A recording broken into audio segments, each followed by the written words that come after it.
So I literally had to kick out Bug the UFO hunter just now from the studio because he was licking his naughty bits, and unfortunately that slobbering sound is not so good on the air. Somebody cue the music.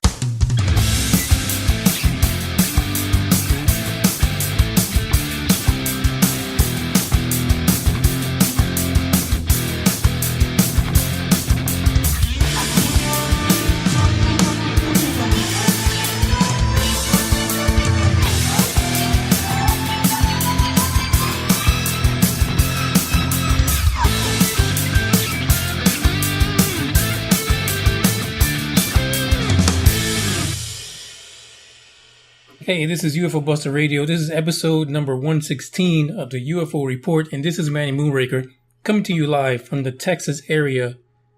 And let me tell you, before we even get started on today's news report, I want to thank everyone right now, and I do this a lot, but I really want to thank you because it turns out that UFO Buster Radio is a nominee for the Podcast of the Year Award. It is the 13th annual installment for 2018.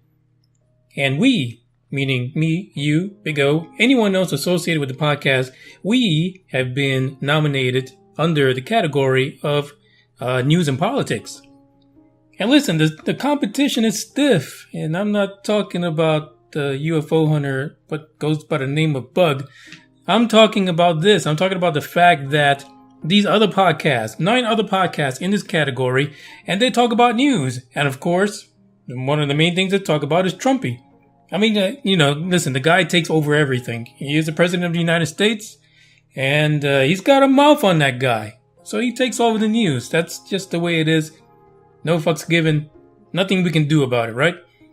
But some of these other podcasts, I mean, we're talking about they're inside our podcast network. They've got all this stuff, and here we are, you and I, we are going in there as a lone wolf.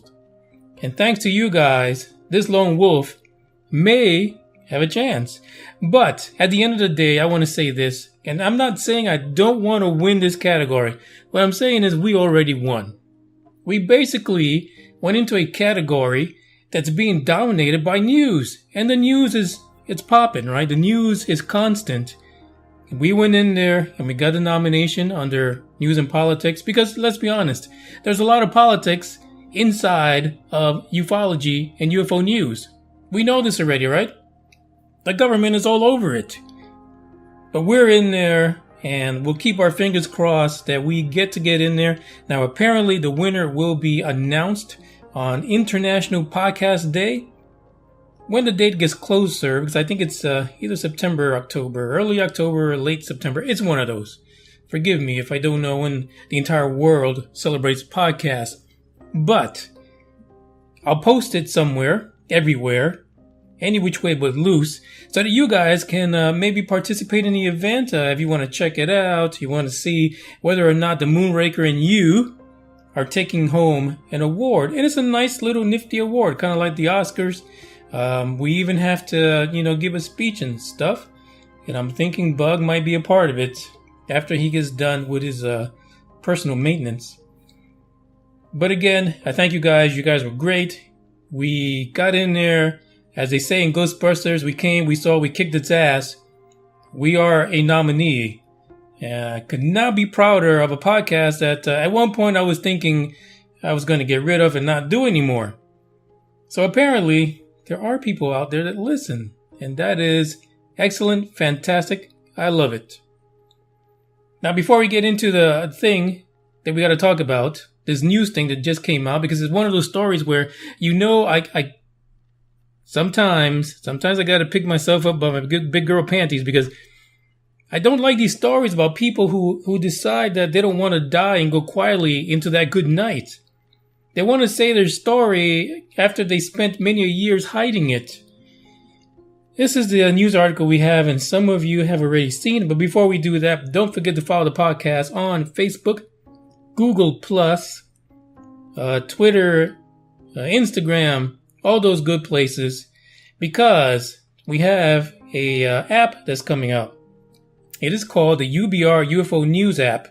And what I'm doing here is that we're linking a bunch of the, news places that talk about UFO stuff, alien stuff, and we're putting it into the app as well as, the podcast itself. And we've got some other stuff going on in there, and we're going to update it monthly so that we have new, fresh, and exciting content in there. But right now, it's kind of like bare bones. It's not too fancy. But in September, we're going to roll it out to everyone. Right now, if you are a member of UBR Truth Seekers, which is the Facebook group for UFO Buster Radio, you get first dibs on it. Right now, the Google app is already out for Android. Sometime next week, middle of next week, iPhone will come out. They're a little bit more tricky than Google. Like, Google doesn't give a shit. They're like, hey, you want to be a developer? You want to print something? Just give me about $25 and you're in. Apple's a little different. It's a $1 trillion company, so they don't give any fucks about anybody's creativity. They want to put you through the ringer. And that's what they're doing right now. And that ringer churns for about 3 days before we can actually get in there and do anything. But when it does, UBR Truth Seekers will be the place to go in there and play around. Now, I gotta say this, because I said it in UBR Truth Seekers a couple of days ago. The app is free. There are going to be some ads, and I am right now, with the help of those in UBR Truth Seekers, trying to tailor those ads so it's not an interruption to the content. But I can tell you this much, if you support the podcast, and even though you're listening somewhere else, the best way to support the podcast at this point, 2 ways. Either you go to TeePublic and purchase yourself a sticker or something like that, or you download this app and listen to the podcast through this app. That's the only way. And actually, we even have in there not only just the current episodes, but we're also going to have the reruns. So the reruns are on it. We're picking those back up again. Published one last week, and there'll be another one this week, probably between Friday and Saturday. Because, the early episodes, it was all about Big O and myself. And you got to listen to the early days of Big O when he really was starting to pick up on this thing that's called ufology and the historical side of UFOs. So get in there, be in it to win it.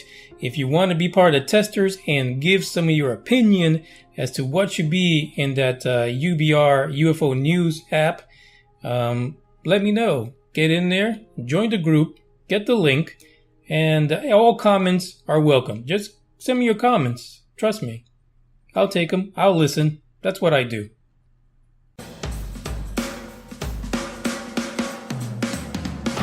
Hey guys, this is Marty Angler from Angling Waters Outdoors, and you're listening to my pally, Manny Moonraker, right here on UFO Plus Radio Network. Hey Manny, you know why I fish at night? Can you say UFO? UFO. That's right. Okay, so here's the report for today, because like I said, I'm not a fan of these stories where people wait until they're sick or ill and they're about to kick the bucket before they talk about their experiences. Now, the only thing about this story is that it kind of rivals the Travis Walton story, believe it or not. It happened in 1973 in the Pascagoula River of Mississippi, and it was about 40 some odd years ago, right? So Calvin Parker back then had an incident when him and his buddy went out to go fishing after work.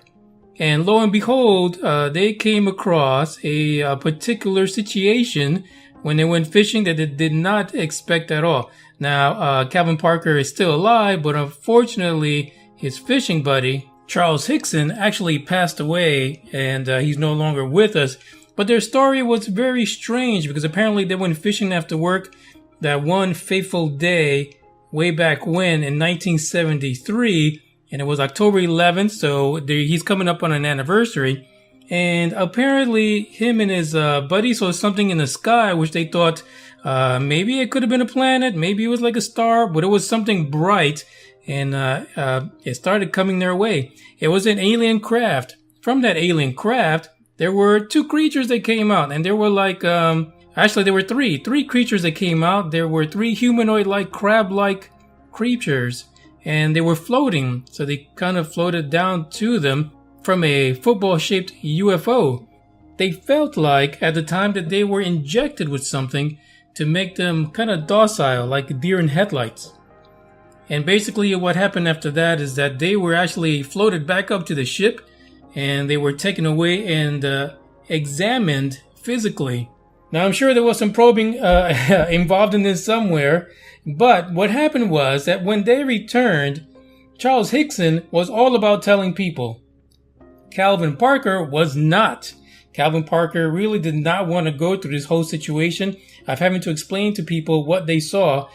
Calvin Hickson was not too shy about telling people about their experience.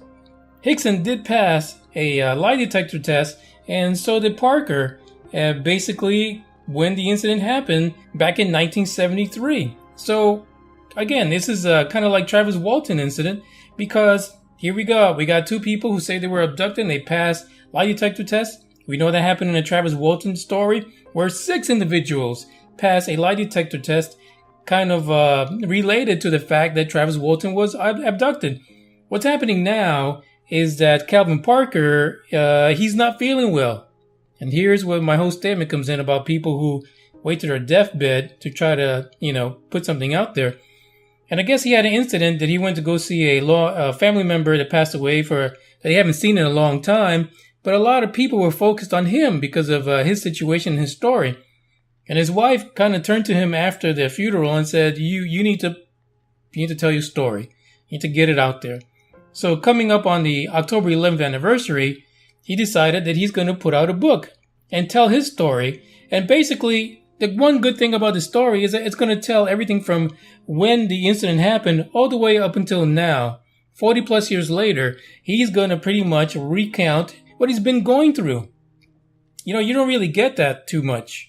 He's basically going to tell us what his incident was with the crab-like creatures, and then he's going to tell us what a living hell it was afterwards. Because no one believed him, even though he passed the polygraph.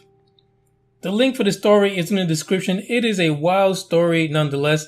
They don't go really too much into it because, spoiler alert, don't really want to give out too much because the truth is he's got a book coming out. But keep an eye on Calvin Parker's book because I have a feeling it's going to be interesting, and that place over by the Pascagoula River will probably receive a lot of visitors once his book comes out. So this is the UFO report. It's a little short because, I'm sorry, but this is a 40-year-old story. I can't really spin it that much. Keep an eye out for the reruns. I'll be back next week. It'll be a lot longer. And again, I thank you guys for being part of the podcast and being part of what matters.